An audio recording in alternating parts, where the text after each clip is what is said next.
नमस्कार मैत्रिणींनो, स्वागत आहे तुमचं आजच्या व्हिडिओमध्ये. अनंत कोटी ब्रह्मांड नायक राजाधिराज योगीराज श्री स्वामी समर्थ महाराजांना वंदन करून आपण आजच्या व्हिडिओला सुरुवात करणार आहोत.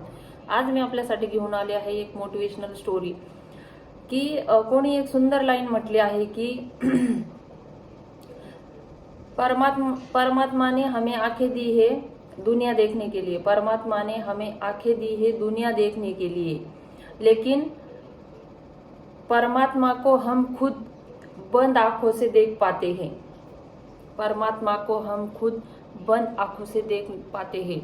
ही खूप सुंदर लाईन आहे, जी जर समजून घेतली तर त्यातून खूप सारा अर्थ आपल्याला समजायला मिळतो. तर अशीच एक मोटिवेशनल स्टोरी मी आपल्यासाठी घेऊन आले आहे की ज्या मोटिवेशनल स्टोरीमध्ये आपण बघणार आहोत की आपण भगवंताची सेवा करतो.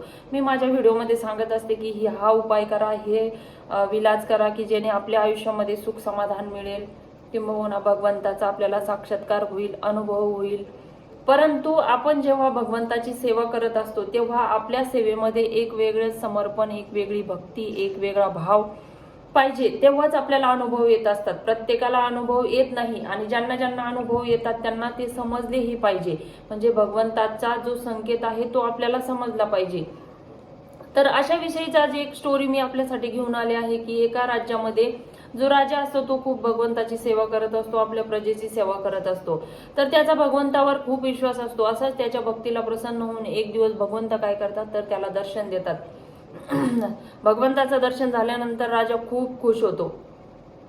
राजाच्या आनंदाला पारावार राहत नाही आणि राजा खूप खुश होतो. परंतु भगवंत म्हणतात राजाला की तुला पाहिजे ते तू माग आणि मी तुला देईल. मग राजा भगवंताला अशी विनंती करतो की मला माझ्या जी प्रजा आहे, जे माझं पूर्ण राज्य आहे, त्या राज्यातल्या सगळ्या लोकांना तुमचं दर्शन घडवायचं आहे. भगवंत त्याला नकार देतात. भगवंत म्हणतात तुला मी दर्शन दिलं आहे परंतु मी सर्वांना दर्शन देऊ शकत नाही.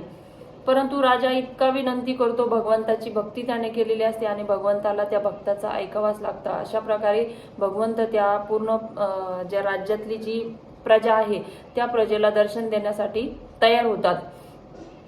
तर दुसऱ्या दिवशी भगवंत सांगतात की उद्या जे आहे ते समोर जो त्यांच्या राज्याच्या समोर जो डोंगर असतो त्या डोंगराजवळ सर्व तुझ्या प्रजेला तो घेऊन ये, मी तिथं सर्वांना दर्शन देईन.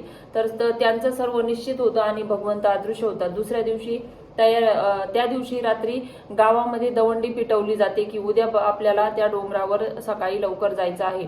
सगळ्या राज्यामध्ये दवंडी पिटवल्यानंतर सर्व लोकांनी सकाळी तयार व्हायचं असतं. सर्वजण सकाळी तयार असतात राजासोबत जाण्यासाठी. समोर राजा आणि राणी समोर असतात, त्यामागे सर्व प्रजा असते. थोड्या अंतरावर गेल्यानंतर सर्वांना एक जे पैसे असतात त्या पैशाचा एक ढीग दिसतो. तर तो पैशाचा ढीग दिसल्यानंतर त्यातील 50% लोक त्या पैशाच्या ढिगाकडे वळतात आणि पैसे गोळा करायला लागतात. मग राजा त्या लोकांना समजावतो की ही मोहमाया आहे, या पैशाचा आपल्याला आता तरी काही उपयोग नाही, आपल्याला भगवंताचं दर्शन घ्यायचं आहे. तुम्ही सर्व ही मोहमाया सोडून भगवंताच्या दर्शनासाठी समोर चला. परंतु कोणी ऐकत नाही आणि समोर जाऊन राजा पाठीमागे बघतो तर 50% लोक त्या पैशाकडे वळलेले असतात. मग राजा विचार करतो की जाऊ द्या, 50% तरी आपल्या सोबत आहेत, त्यांनाही भगवंताच्या दर्शनाची ओढ आहे. मग थोडंसं समोर गेल्यानंतर अजून एक चांदीचे शिक्के पडलेले असतात, त्याचा खूप मोठा ढिगारा असतो. तर त्या चांदीच्या शिक्क्याला पाहिल्यानंतर हे 50% लोक आहेत त्यातले काही लोक ते चांदीचे शिक्के गोळा करण्यासाठी पळतात आणि राजासोबत फक्त 10% लोक थांबतात. मग राजाला खूप विचार येतो की आपण यांच्यासाठी भगवंताला इतकी विनंती केली यांना दर्शन देण्यासाठी, परंतु यांना त्याचं गांभीर्य नाही. जी संसारातली जी मोहमाया आहे, हे सर्व लोक त्या मोहमायामध्ये अडकलेले आहेत. मग असं करून राजा समोर जायला निघतो. समोर जायला निघाल्यानंतर समोर पुन्हा एक सोन्याच्या शिक्क्याचा ढिगारा असतो. आता राहिलेले जे 10% लोक आहेत तेही त्या सोन्याच्या ढिगाऱ्याकडे धाव घेतात आणि सोनं जमा करायला लागतात, ते सोन्याचे शिक्के जमा करायला लागतात. राजाला खूप दुःख होतं. आपण ज्या प्रजेसाठी आपण भगवंताच्या दर्शनाची इच्छा व्यक्त केली होती ती पूर्ण होणार नाही म्हणून राजा मनोमन दुःखी होतो आणि तो समोर जायला लागतो. समोर जात असताना राजा आणि राणी दोघेच राहतात, परंतु राजाला समाधान असतं माझी जी अर्धांगिनी आहे ती तरी किमान माझ्या सोबत आहे, म्हणून दोघं समाधानाने जात असतात. समोर गेल्यानंतर एक हिऱ्याचा ढिगारा पडलेला असतो की त्यामध्ये खूप हिरे जडलेले असतात. तर राणीलाही त्या हिऱ्याचा मोह होतो आणि ती राणी ही त्या हिऱ्याच्या ज्या ढिगाऱ्याकडे जाते आणि हिरे गोळा करायला लागते. तर राजाला दुःख होतं की सर्व प्रजा आणि त्यासोबत राणीही या संसाराच्या मोहमायामध्ये अडकली आहे. त्यांना भगवंताच्या प्राप्तीची, भगवंताच्या दर्शनाची काहीही इच्छा नाही. मग समोर गेल्यानंतर राजाला पुन्हा भगवंताचं दर्शन होतं आणि भगवंत राजाला समजावतात की ज्याप्रमाणे मी या सृष्टीवर, या भूतलावर माणूस हा जीवात्मा तयार करतो, तेव्हा तो सांगत असतो की मी तुझी सेवा करेल, मी तुझ्यासाठी तुझं नामस्मरण करेल, तुझ्यासाठी रात्रंदिवस सेवा करल. परंतु तो एकदा जन्माला आल्यानंतर मला विसरतो आणि ह्या संसाराचा जो मोह माया आहे, जे शिक्क्याचा ढिगारा होता, जो सोन्याचा चांदीचा ढिगारा होता, तो काय आहे तर आपल्या संसारातली मोह माया आहे आणि त्याकडेच माणूस आकर्षिला जातो आणि भगवंताला विसरून जातो.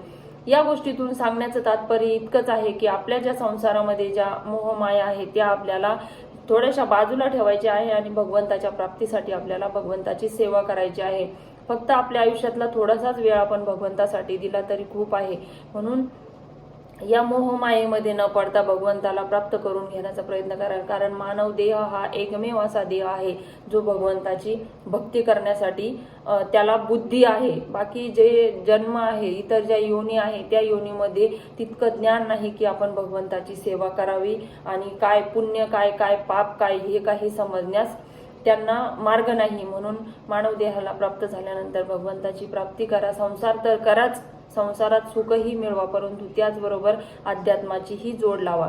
तर आजच्या व्हिडिओमध्ये ही मोटिवेशनल स्टोरी तुम्हाला कशी वाटली मला कमेंट बॉक्समध्ये नक्की कळवा. सर्वांना श्री स्वामी समर्थ.